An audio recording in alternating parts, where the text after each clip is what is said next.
BJP নেতারা আদিবাসীদের গায়ের ওপর প্রস্রাব করে, বক্তা বিধায়ক সুদীপ রায় বর্মন। গতকাল কংগ্রেসের বিধায়ক আমবাসা টাউন হলে আয়োজিত কংগ্রেসের আদিবাসী সম্মেলনে বক্তব্য রাখতে গিয়ে মন্তব্য করেন। তারই পরিপ্রেক্ষিতে বিজেপি জনজাতি মোর্চার পক্ষ থেকে বিধায়ক সুদীপ রায় বর্মনের হোস্টেলের সামনে এসে বিক্ষোভ প্রদর্শন করেন। পরবর্তীতে হোস্টেলের গেট ভেঙে ভিতরে প্রবেশ করে বিক্ষোভ দেখায়, ভাঙচুর করা হয় চেয়ার। মঙ্গলবার আমবাসা কংগ্রেস দলের উপজাতি সংগঠনের সভায় বিধায়ক সুদীপ রায় বর্মন জনজাতিদের উদ্দেশ্যে সাংবিধানিক মন্তব্য করে বলে অভিযোগ। আর সেই অভিযোগে বুধবার ওনার সরকারি বাসভবনে বিজেপি জনজাতি মোর্চা ঘেরাও করে। তাদের দাবি, যতক্ষণ না পর্যন্ত সুদীপ রায় বর্মন ক্ষমা প্রার্থনা না করবে ততক্ষণ পর্যন্ত এই ঘেরাও আন্দোলন চলবে। ঘটনাস্থলে পশ্চিম ত্রিপুরা এসপি কিরণ কুমার কে সহ পুলিশের উচ্চ আধিকারিকরা উপস্থিত হন। বিধায়ক সুদীপ রায় বর্মনের বাড়ির সামনে বিক্ষোভ দেখিয়েছিল জনজাতি মোর্চার পক্ষ থেকে। ভাঙচুর করা হয়েছে চেয়ার। পরবর্তীতে পশ্চিম ত্রিপুরা পুলিশ সুপার এসে পর্যবেক্ষণ করেন। বিধায়ক সুদীপ রায় বর্মনের আগরতলা বুদ্ধ মন্দির সংলগ্ন সরকারি বাসভবনের সামনে বিক্ষোভ দেখাতে গিয়ে বিজেপির জনজাতি মোর্চার লোকজন তার বাড়িতে ভাঙচুর চালায়। সরকারি সম্পত্তি নষ্ট হয়। এই ঘটনা গভীরে মর্মাহত বিধায়ক সুদীপ রায় বর্মন। তিনি সংবাদ মাধ্যমের সামনে তার প্রতিক্রিয়া জানাতে গিয়ে বলেন, আমার উপর নবমবার হামলা হলো, আজ পর্যন্ত কেউ অ্যারেস্ট হয়নি। লোহার গেট ভেঙে ভেতরে ঢুকে প্রায় 1 ঘন্টার মতো তারা এখানে বিক্ষোভ দেখায়, অথচ পুলিশ ছিল নির্বিকার। हमारे पास सभी सीनियर नंदो नंदो पीछे ऑफिसर अभी कंट्रोल में है। सर क्या सर अभी अभी सर सर अभी क्या सिचुएशन है और सिचुएशन कंट्रोल में है। हमारे पास enough forces CRPF central forces PSF है और अभी लोग भी डिस्पर्स हो रहे हैं। हम लोग पूरा कंट्रोल में है। सर तब भी देखें गेट तोड़ के अंदर चला गया। স্যার এই যে পুলিশ থাকার সত্ত্বেও আপনার হোস্টেলে আক্রমণ এবং ভাঙচুর, এই পুলিশের এই উপস্থিতি থাকটাকে আপনারা কি বলবেন ত্রিপুরাতে ল অ্যান্ড অর্ডার? দেখুন, এখানে প্রায় 50 মিনিট, আমি ঘুরে দেখেছি, 50 মিনিট থেকে 1 ঘন্টার উপরে এখানে বিক্ষোভ করেছে। তারা গেট তালা ছিল, পুলিশে বলেছে গেট তালা দিয়ে রাখতে। এখানে গেট তালা দিয়ে তালা ছিল, তারা পুলিশের সামনে তালা ভেঙে তারা প্রবেশ করে বাদিকের ঘরের চেয়ার টেয়ারগুলো ভাঙচুর করে, ইট পাটকেল ছড়ে কিছু জানলা ফাল্লা ভাঙচুর করে। এই পরিস্থিতিটা ধরুন, আমি কিছু বলবো, আমি উত্তর চাইছি মানুষের কাছ থেকে, আপনাদের কাছ থেকে।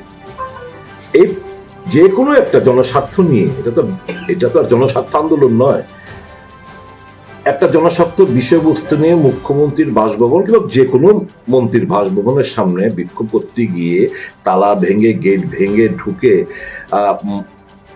যদি মন্ত্রীর বাড়ির ফার্নিচার, মুখ্যমন্ত্রীর বাড়ির ফার্নিচার কিংবা জানলা ফাল্লার মধ্যে কাজ ঢিলটু ছুটতো, পুলিশকে ঠুটো জগন্নাথ দাঁড়িয়ে থাকতো। বলুন, আমি জিজ্ঞেস করতে চাই আপনাকে, আমি মানুষের কাছে জিজ্ঞেস করতে কি করতো? এখানে করা হলো না কেন? এটা তো আমার পার্সোনাল প্রপার্টি না, পাবলিক প্রপার্টি ড্যামেজ করেছে, পাবলিক প্রপার্টির গেট ভেঙে ভেতরে প্রোটেক্টেড এরিয়া ভেতরে প্রবেশ করেছে। পুলিশ কেন ছোট জগন্নাথ দাঁড়িয়ে রইল বলুন না? এই জিনিসটা যদি আমরা করতাম কোনো একটা জায়গায়, কি করতো পুলিশ?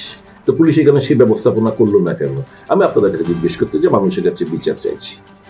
তো পুলিশ তো ছোট জগন্নাথ, পুলিশ তো উল্টো।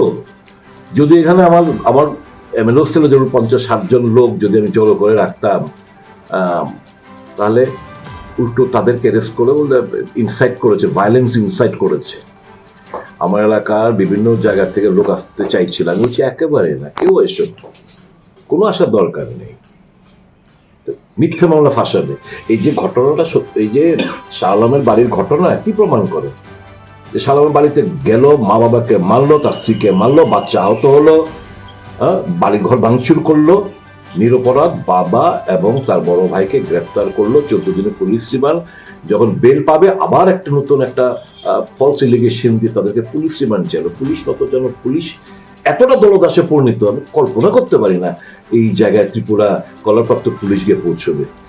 তো পুলিশ করুণা হয়,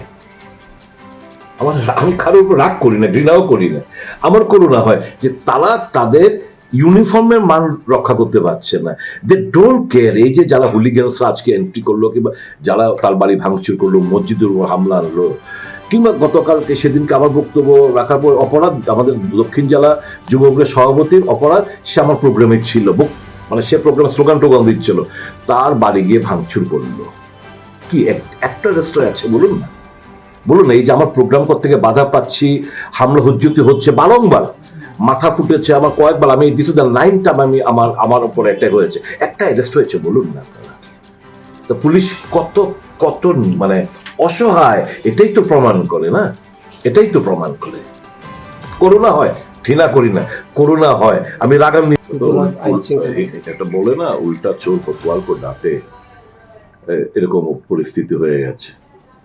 আমি জনজাতির ভাই বন্ধুদের যারা এসছে তাদের বিরুদ্ধে আমার কোনো রাগ নেই, যদিও তারা লোহার গেটে তালা ভেঙে তারা আমি যেখানে থাকি সেখানে প্রবেশ করেছে, প্লাস্টিক চেয়ারগুলো ভেঙেছে, ইট পাটকেল ছুঁড়েছে, কয়েকটা জানলা ফাল্লা উড়িয়ে দিয়েছে, ভেঙেছে।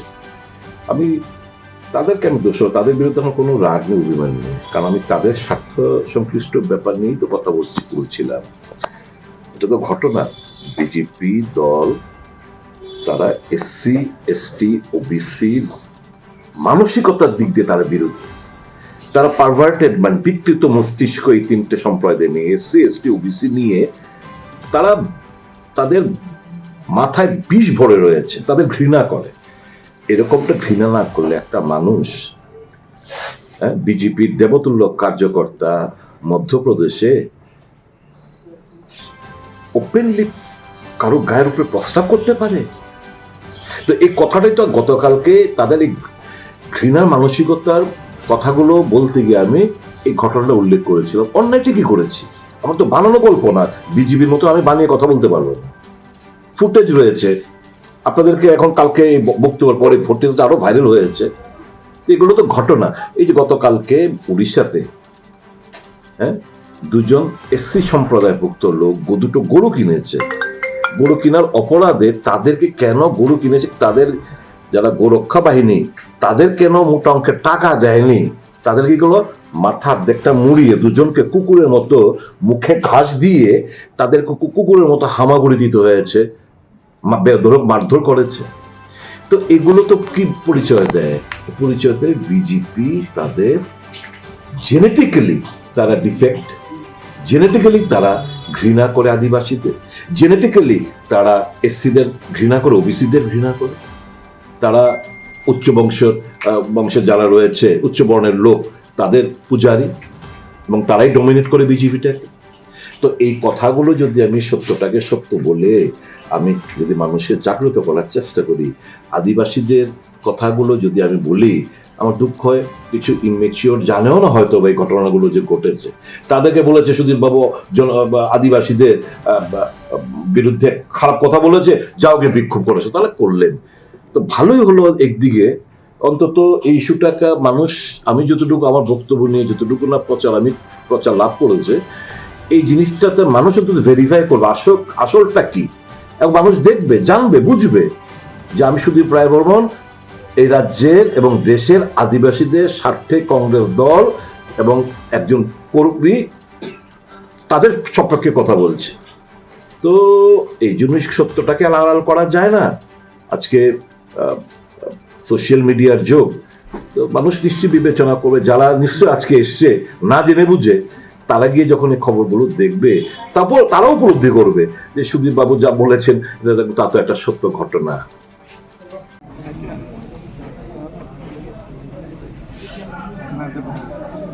আমরা বেরিয়ে দেখা আমরা থেকে আমরা एक ईट का टुकड़ा तो सर इधर आपकी गिरा, इधर भी गिरा, उसका घर में भी